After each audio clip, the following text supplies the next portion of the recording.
Hello friends, शुरू करते हैं हम आज की कहानी। तो आज की कहानी का टॉपिक है चार दोस्त। कई साल पहले चार घनिष्ठ दोस्तों ने एक ही स्कूल में एक साथ बोर्ड तक पढ़ाई की जहां वे रहते थे। उस शहर में सिर्फ एक ही अच्छा होटल था। बोर्ड परीक्षा ख़त्म होने के बाद उन चारों दोस्तों ने तय किया कि हमें उस होटल में एक साथ चाय नाश्ता कर कुछ पलों को साथ बिताते हुए उसे यादगार बनाना चाहिए। उन चारों ने मिलकर मुश्किल से 40 रुपये जमा किए। रविवार का दिन था।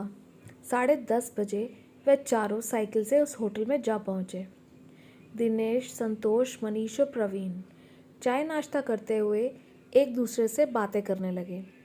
कुछ देर बाद उन चारों ने सर्वसम्मति से यह फैसला किया कि आज से ठीक 50 साल बाद हम 1 अप्रैल को इस होटल में फिर मिलेंगे।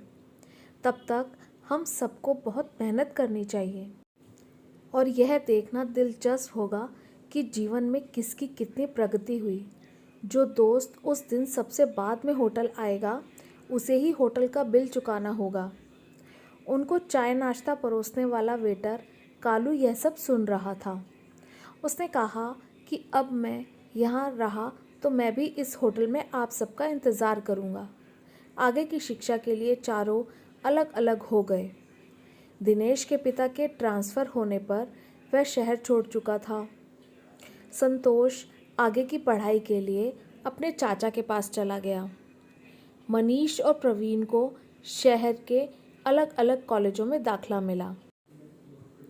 कुछ वर्षों बाद मनीष भी शहर छोड़कर चला गया। दिन, महीने, साल बीत गए। बीते कुछ वर्षों में उस शहर में आमूल-चूल परिवर्तन आया। शहर की आबादी बढ़ी। सड़कों, फ्लाईओवर, गगनचुंबी इमारतों ने बदल दी शहर की सूरत।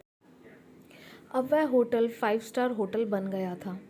वेटर कालू अब कालू सेठ बन गया था और साथ ही होटल का मालिक भी।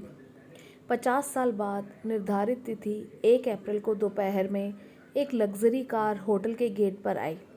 दिनेश कार से उतरा और लॉबी की ओर चलने लगा। दिनेश के पास अब 3 ज्वेलरी शोरूम थे। दिनेश होटल के मालिक कालू सेठ के पास पहुंचा। दोनों एक दूसरे को देखते रहे। कालू सेठ ने कहा कि प्रवीण सर ने आपके लिए 1 महीने पहले ही एक टेबल बुक किया है। दिनेश मन ही मन सोच रहा था कि वह चारों में से पहला था, इसीलिए उसे आज का बिल नहीं देना पड़ेगा। 1 घंटे में संतोष आ गया। संतोष शहर का बड़ा बिल्डर बन गया था। अब दोनों बातें करते हुए एक दूसरे मित्र का इंतज़ार करते रहे। तीसरा मित्र मनीष आधे घंटे में आ गया।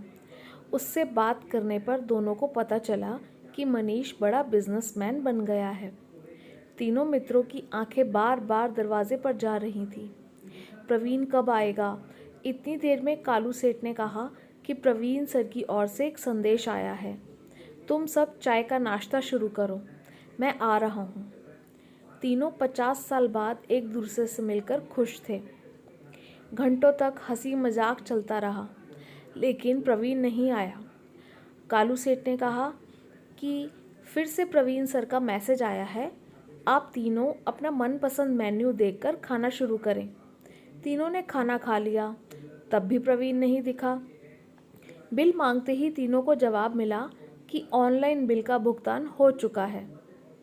शाम के 8 बजे एक युवक कार से उतरा और भारी मन से निकलने की तैयारी करते रहे तीनों मित्रों के पास पहुंचा। तीनों उस आदमी को देखने लगे। युवक कहने लगा, मैं आपके दोस्त प्रवीण का पुत्र रवि हूँ। पिताजी ने मुझे आप सबके आने के बारे में विस्तार से बताया था। उन्हें इस दिन का बहुत बेसब्री से इंतज़ार था, लेकिन पिछले महीने एक गंभीर बीमारी के कारण उनका निधन हो गया।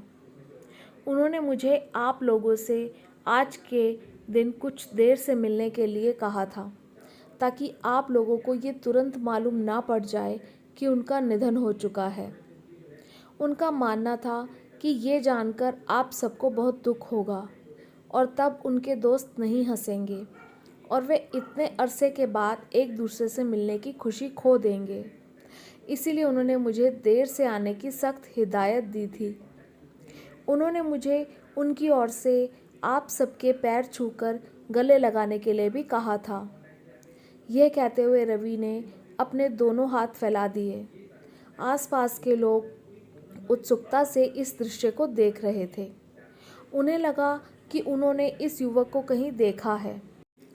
रवि ने फिर कहा कि मेरे पिता एक आदर्श शिक्षक बने और मुझे पढ़ाकर कलेक्टर बनाया।